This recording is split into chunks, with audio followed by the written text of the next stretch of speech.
Saya Arif Firmansyah Harahap, biasa dipanggil Arif.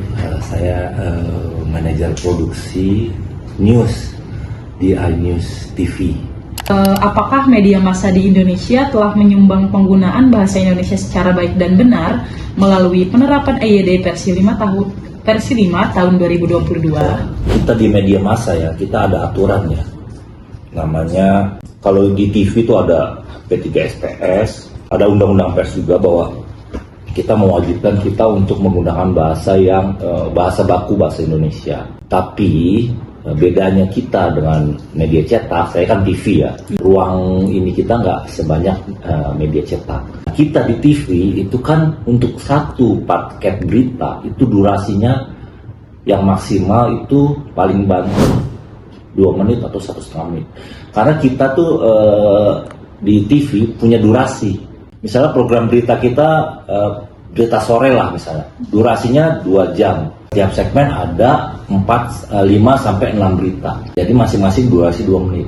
Nah, informasi yang memenuhi standar 5W1H untuk jurnalistik itu harus kita sampaikan di durasi 1 menit itu. Jadi kita memang diwajibkan untuk menggunakan bedanya TV dengan cetak. TV itu menggunakan bahasa tutur, sebisa mungkin menggunakan bahasa yang dikenal oleh masyarakat, dialek yang umum, yang paling banyak didengar oleh masyarakat. Jadi kita memang media massa wajib menggunakan bahasa Indonesia yang baik dan benar sesuai dengan EYD, tapi itu tergantung medianya, karena ada beberapa media yang punya keterbatasan. Ketika TV kita dibatasi oleh durasi, ketika mungkin dicetak mungkin bisa memiliki ruang yang cukup untuk menggunakan bahasa. Menurut Bapak, apakah media massa di Indonesia telah menerapkan kaidah-kaidah bahasa Indonesia jurnalistik secara baik dan benar? Kalau kita sih berusaha semaksimal mungkin untuk menerapkan kaidah jurnalistik yang benar. Kita berusaha menghindari menggunakan kata-kata yang pertama, kita tidak berusaha menghindari menggunakan kalimat slang. Kadang-kadang kita juga misalnya gini, ada beberapa kata yang mungkin justru orang lebih sering mendengar bahasa Inggrisnya dibanding bahasa Indonesianya. Kamu lebih akrab bully atau perundungan? Jadi kadang-kadang kita pengennya pakai perundungan, tapi ternyata itu lebih familiar oleh masyarakat dibanding itu mungkin perundungan baru sekarang aja dipakai. Kompas yang duluan atau Tempo yang duluan. Mungkin kita di TV atau dicetak mungkin kita akan berusaha untuk menjaga agar menggunakan bahasa ini. Tapi kadang-kadang kalau di media-media yang kayak di portal digital itu mereka akan berusaha mendekatkan diri dengan masyarakat sebisa mungkin. Menurut Bapak, apakah upaya untuk mengatasi menjamurnya clickbait? Nah, kalau saya ya, menurut pendapat saya enggak.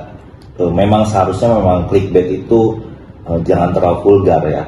Kadang-kadang kita perlu clickbait, khususnya media massa yang memang hidupnya dari viewers. Kita murni dapat duit dari iklan. Iklan itu berbanding lurus dengan penonton. Nah, penonton akan tertarik kalau dia melihat judul yang menarik. Judul yang menarik itu harus clickbait. Karena kalau misalnya gini, ada judul sebuah berita Presiden Prabowo misalnya kunjungan ke pengungsian di Sumatera nih. Kamu bikin judulnya Presiden Prabowo kunjungi pengungsian. Sama satu lagi ada yang bikin judul puluhan emak-emak menangis saat bertemu Presiden Prabowo. Yang kamu klik yang mana? Padahal sebenarnya gambarnya nggak sedramatisir itu. Tapi harus ada sesuatu yang bikin kalian tertarik. Apalagi sekarang persaingan media portal itu mungkin jumlahnya udah jutaan kali. Dan masing-masing berebut iklan yang sama. TV nih kan ada yang sini nih namanya grafik judul nih, ini gambaran misalnya. Di sini kan misalnya keterangan Presiden. Ini pun kita bikin semenarik mungkin, sama dengan clickbait. Karena kalau enggak, orang akan pindah channel. Clickbait nggak masalah menurut saya. Asal jangan isinya tulisannya keracunan makan bakwan. Ternyata pas lihat bukan itu isinya. Clickbait itu kalau clickbait tujuannya untuk menarik viewers, kalau menurut saya nggak masalah. Tapi kalau clickbait ditujukan untuk memutarbalikkan fakta, untuk berbohong, misinformasi, itu Nggak boleh. Menurut Bapak, apa tantangan terbesar yang dihadapi media massa dalam menerapkan aturan bahasa Indonesia secara konsisten di era digital yang sangat dinamis? Nah, sekarang ini media massa tuh udah kayak banjir bandang kali. Informasinya masif sekali. Sementara kita media mainstream sebagai salah satu tempat masyarakat untuk mengkonfirmasi berita yang banyak itu, hampir semua orang bisa jadi wartawan. Tugas kita sebagai mengkonfirmasi lah bahwa berita ini benar, berita itu akan muncul di media massa, media mainstream untuk mengklarifikasi. Ya kita memang agak berat, kan? Tapi kita berusaha.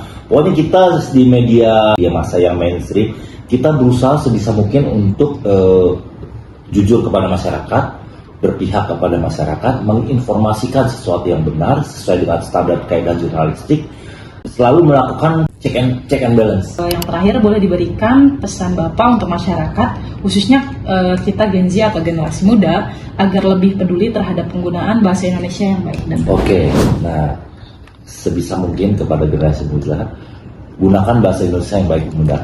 Minimal kalian harus bisa memposisikan diri kalian saat menggunakan bahasa. Mungkin kalau kalian bergaul sedang bersama teman-teman kalian, mungkin kalian boleh bebas dengan menggunakan bahasa slang atau bahasa sehari-hari.